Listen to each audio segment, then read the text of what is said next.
With the info he got from Aries' tablet, he pulled up the specs on his brain augment. It was pretty well known that augments that altered even mood were illegal, except in special cases, and the ability to actually control thoughts, much less actions, through neuromechanical means was still science fiction. Yet it still bothered him. Though, all in all, the TX-4801 augment looked benign, no mind control here. It was a decent model but didn't even have the ability to administer drugs. It was purely there to do only slightly more than what Aries told him it could do. The 4801 had a math coprocessor built in. Jeremy stared off into space and recited pi. He stopped after he got to 30 digits. He didn't know formulae for plotting orbital burns and such, so it couldn't help him there, but he was able to do even complex area and volume calculations in his head. Any formula he knew, it could compute. He also noticed an overlay of sorts whenever he saw alien writing, translating not just words, but the idea behind what was written. One notable example was the sign over the airlock door. It'd take a paragraph to translate it to English. Instead, an animated overlay showing that only one door could open at a time, to include safety lockouts and overrides, illustrated the point of the lettering. Setting the tablet down, he got up. It was time to get some answers. Part of him wanted to leave, to grab his stuff and hop off the freighter. He wouldn't have any trouble finding work. Meej was a little small as stations went, but he'd noticed plenty of ships coming and going as he half-carried, half-stumbled D back to the ship earlier. He made his way through the ship, which he found to be pretty quiet except for the occasional fan or pump turning on. He passed through the kitchen and didn't even see Kier as he continued. The other part of him wanted to believe D, and by extension, Cella. Their official story wasn't even that far-fetched. He felt a little responsible. Even though his generation didn't fight in the war, his generation was still occupying several of their worlds. And for what? The bridge was empty, as was the captain's office. This was really strange. Jeremy went to a console and brought up the crew locator. Everyone except him was in the ventral cargo area. He turned to leave, but something on the console caught his eye. There were others there as well, 4 of them. Bringing up the video feed, all he got was a brief moment of static, then the no signal message. He cycled through other feeds that might show him what was going on, but all he could get was a passageway that looked through a porthole into the hold. He couldn't make anything out. As Jeremy grew closer, he could hear voices. One, definitely D, was explaining that everything they had on board matched the manifest. A strange voice spoke in English. "Oh, I'm sure it is. We just need to verify everything." "That could take weeks," D shouted. "We have perishables. They'll be rotten by the time we get them to their destination."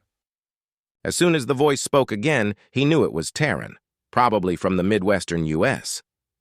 "And like I said, there's the expedite fee of 50,000 credits, and we'll be on our way." Jeremy pushed the hatch open and walked onto the deck. So what did I miss? The 4 Terrans, dressed in police uniforms, turned with their rifles raised. Jeremy showed that his hands were empty. "You from Ohio, Michigan, maybe?" "What's it to you?" "Nothing. Just thought I recognized the accent is all. Look, these guys don't have 50 thou just lying around. Besides, that's not even their cargo, it's mine. And I'm just a contractor who subbed them to move it." He lied. It was a gamble. He had no idea what they had talked about prior. As he drew closer, Jeremy smelled spent powder and noticed a single shell casing on the floor. He didn't notice any blood, though, which was a good sign. "So this is your cargo?" asked the officer.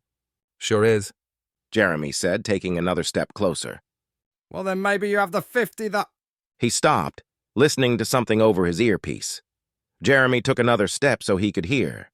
"Now, if he's with one of those big companies like Northrop or Google, you best leave him alone. We've got enough to worry about." "Understood," the officer said, then back to Jeremy. "Who are you delivering for?" Maybe your employer would pony up the fee so you can make your next port? If he didn't play it easy, they might think he was listening in. Brain augs weren't that uncommon after all. He decided to sell the story a little. Can't say. Who? Can't say, confidentiality and all that.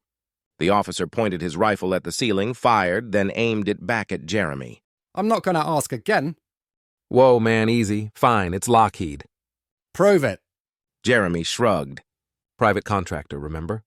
The officer's face slowly contorted with disgust. Fuck. I'm sorry? Jeremy shrugged. Can't help who we work for sometimes. Let's go, he said to the other officers. As they left, when they thought they were out of earshot, one of the others complained, Sarge, you said this was a sure thing. There was a small scuffle, words too low for Jeremy to hear. Then they resumed their defeated march off the ship. Thank you, Jeremy. Cella said, starting toward him. Thank you, Jeremy? Are you serious? You nearly killed me, and for what? Some stupid implants? He shouted. It wasn't a Payarthan thing, just common sense thing. You didn't chew out your captain in front of their crew. It just wasn't done. It only led to bad things and put the captain in a position to either deal with you or lose the trust the crew had in her. However, Jeremy was tired of the secret bullshit going on. Airing it out might make everyone a bit more honest. Those implants just saved this mission, she said. Did they not? Erie said. What mission? They didn't know? I, for one, would like to know exactly what's going on here. Whose mission is this? Yours? Your house's?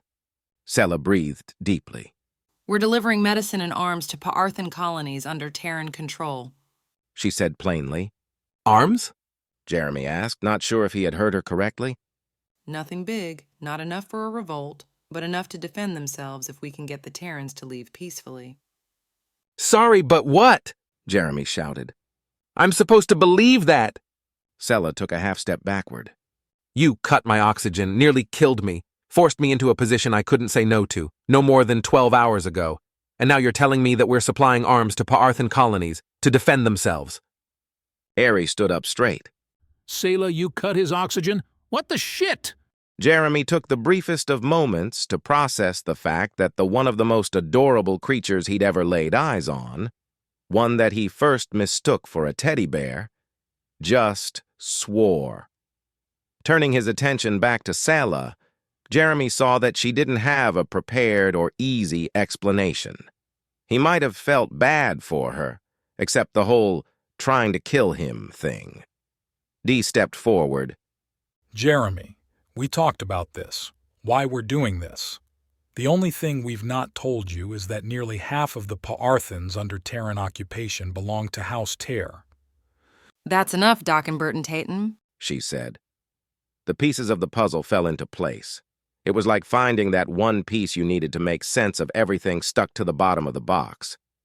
He suppressed the urge to out her right then and there. She might be hundreds of years his senior, but right now he saw her as just a kid. Disowned as she was, trying her best to do right by her family. He could certainly empathize with that. He even knew a guy that was pretty hard to please. Her methods were borderline cruel, but he had to admit that they were effective. After all, they led him right to where he was standing at that particular moment. For what it's worth, I'm sorry, she said. Nothing was said for what seemed like forever, so the crew began to disperse. Cella and the other Pa'arthans left first, but then Erie and the others came to him.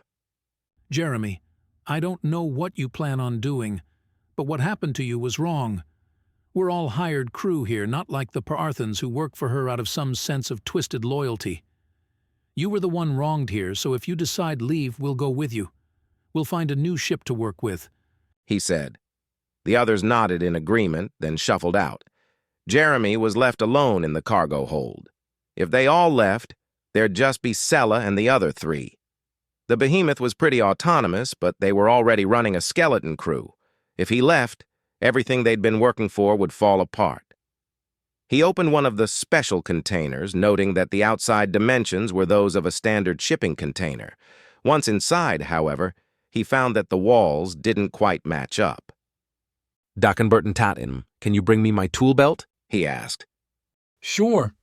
Minutes later, Jeremy was unbolting the false walls of the container. He had Dee help him unload it first, but now he was sitting on a crate of expired meds, watching him work. The last bolt came off, and Jeremy let the inner wall fall over, revealing a modest arsenal.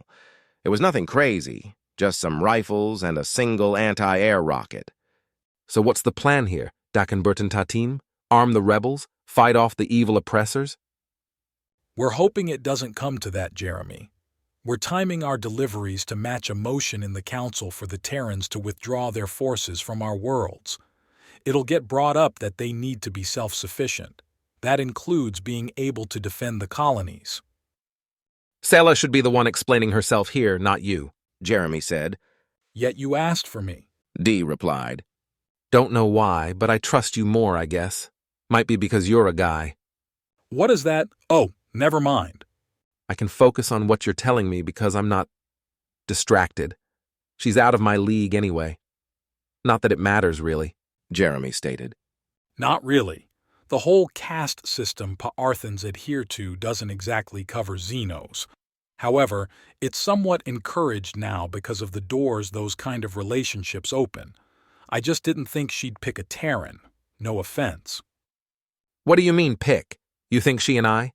Why not? Confrontation asked. Oh, you know, Jeremy said, refastening the bolts of the container's inner wall. A raised brow suggested that Confrontation didn't know. I've got a thing against chicks that try to kill me. In all fairness, she wasn't trying to kill you, Jeremy. He finished tightening the last bolt, shoved the driver into his tool belt, and turned to face Confrontation. Came pretty close, not something I particularly enjoyed, and, she could have asked. And risk you saying no? If I had, you could have gone ahead and put me in that position anyway.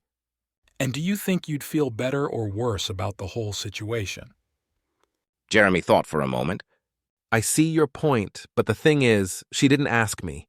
It's like taking your car, your pride and joy to a mechanic to bang out some dents and find out they installed a supercharger for you. Dee's brow furrowed.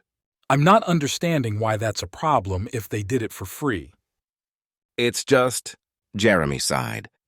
You just don't tinker under another guy's hood without asking first. Dee stood, and they loaded the container with the medicine crates. Thanks, Jeremy said. You need to talk to Cella. Dee said. In private. The garden's ceiling was closed, but Jeremy could see pretty well this time. The pleasant smells of the flora and the sound of the running creek were a little disarming. He found Cella sitting in her usual spot. Without a word, he took the seat next to her. I never did ask you about this deck, he said quietly. A lot of Pa'arthan ships have them. Not quite this big, but they're nice. Reminds me of home, she said without looking. I don't think I can look at this situation objectively, Cella. I can't decide on what to do. On one hand, I'm still pretty upset about what you did, but on the other, I think I can see where you're coming from, he said. I'm sorry, Jeremy. I should have been honest with you to begin with. I should have asked you. Word travels fast, I see, he said. It does, and Confrontation might not completely understand, but I do understand your metaphor. After a few minutes, the fight inside him died down. Be honest with me, okay? He asked, putting his hand on her back. I don't like what's happening on your colonies either. But if you're honest with me, I might surprise you with how far I'd be willing to go to help. Why would you help us? You're Terran? She said, recoiling. Because those cops? We've got them on Earth too, and they're not just assholes to Xenos. You can get pulled over for basically anything, and so help you if you tell them they can't search your car because they don't have reasonable suspicion? They'll just invent it. The government. It gets more bloated every session, run by a few rich people who swear they know what's good for the rest of us. I guess you can say I was born in the dirt, he said. She leaned into him, and his arm went to her side. They sat there for a while, listening to the creek in the dark. You know, Confrontation told me there's a bar on Mige that serves both Drake and whiskey, Cella said softly. What else did he tell you? Jeremy asked. Drake first, she said, slowly standing. Questions later. Besides, it's been a rough day. Jeremy hesitantly agreed. Something tugged at his mind, telling him that it was a ploy. However, he just had the mother of all bad days, and he wasn't inclined to refuse a drink after one like today. Their schedule allowed for some leeway, and they'd have to spend more on fuel later. And from what he'd learned, money wasn't a luxury they exactly had, but be it from him to deny company-funded booze, though. Jeremy was confused when he woke up. This certainly wasn't his room, but the clothes in the chair next to him were definitely his. The consistent sense of gravity told him that they were still docked. His eyes opened, and if he wasn't mistaken, they were still on the behemoth, but also still at station. Looking around, he realized that he'd never been in this particular room on the behemoth, though judging from the paint and other small details, it was obviously on the ship somewhere. He got up, realizing he wasn't wearing pants, and quickly grabbed his clothes from the chair next to the bed. As he struggled to loop his belt, he looked back at the bed, saw that it was thankfully vacant, but used. The bits were coming back to him, Cella leading him to a booth at the bar, the privacy screen, the drinks, the kissing. Then he noticed that the shower was running. Shit, he admitted. Think.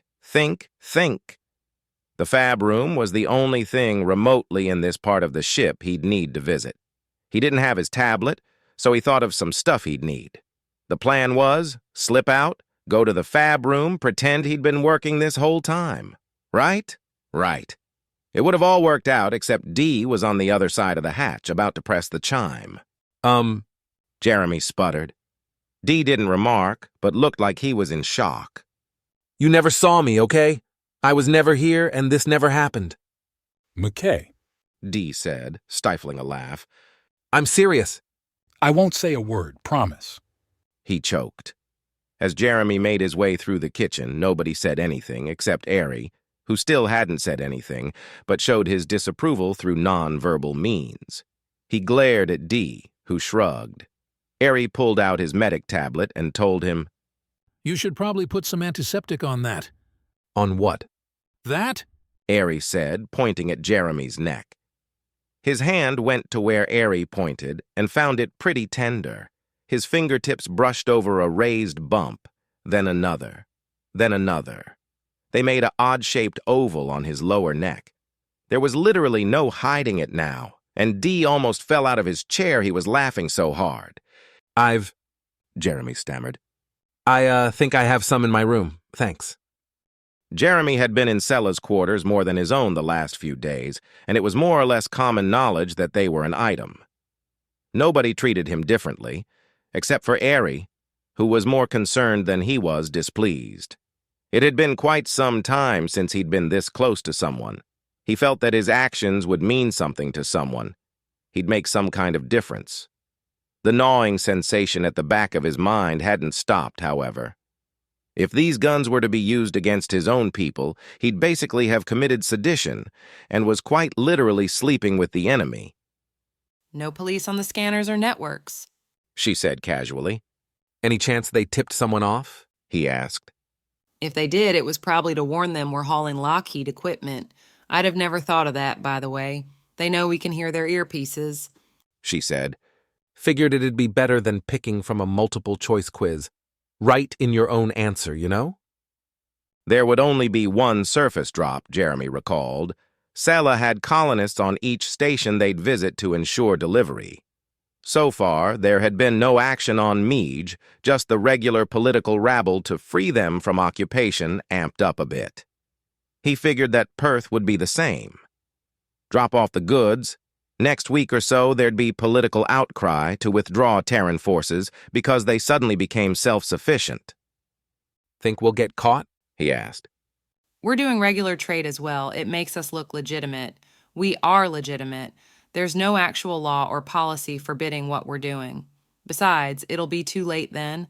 We'll have the colonies supplied, and if the Terran government wants to keep its promise, it'll mean the end of the occupation. Will it be enough, what we're providing? He asked. I hope so, Jeremy. The gnawing sensation he felt didn't abide. The puzzle was complete, but he still felt like there was something missing. He'd finished all of the major repairs this week, so he was taking a day off. There was still plenty to do, but he was enjoying his time with Cella. He could only imagine his pa's disapproval for dating one of them damn Pathrans. On that note, he was expecting mail soon. They normally sent him something on Sunday. He'd get it about midday, so he excused himself and made his way back to his room. The mail he'd received was marked urgent, so he opened it. Ma's face filled the screen as she adjusted the camera, but shrank as she sat down again. It was their living room, much to Jeremy's surprise. Hey, darlin'. Just wanting to let you know your pa and I got that next deposit. We finally went and got one of them computers you guys have been wanting for so long. Gotta say, it's pretty nice not having to go all the way down to the library just to say hi. Jeremy was wondering what was urgent about this, but judging by the look on her face and pa's absence, he was sure bad news was about to follow. Your pa's in the hospital, son. Some police people came by the other day asking stuff about the ship you're on, and we didn't know anything, so we told him as such. They started in on Pa, and well, you know how pushy they are these days. Anyway, got into it with them. No fighting, just a lot of hollering, and he had a heart attack. His throat tightened. He's okay, though. Went to see him this morning, and the doctor said they got to him in time. He's going to get surgery tomorrow to put in a bypass. Listen, hun, she said, getting close to the camera. Those cops wanted to know who you worked for, and we just said you work for yourself, and you do engineering for those alien folk. They seemed all right with it, but just wanted you to know what we told them, she said, then sat back. Let me know if you plan on being back for the holidays. Love you, sweetie. Tears welled up in his eyes, and he felt his face go hot. Then Jeremy did something he'd never done since he started working out here. He deleted the message.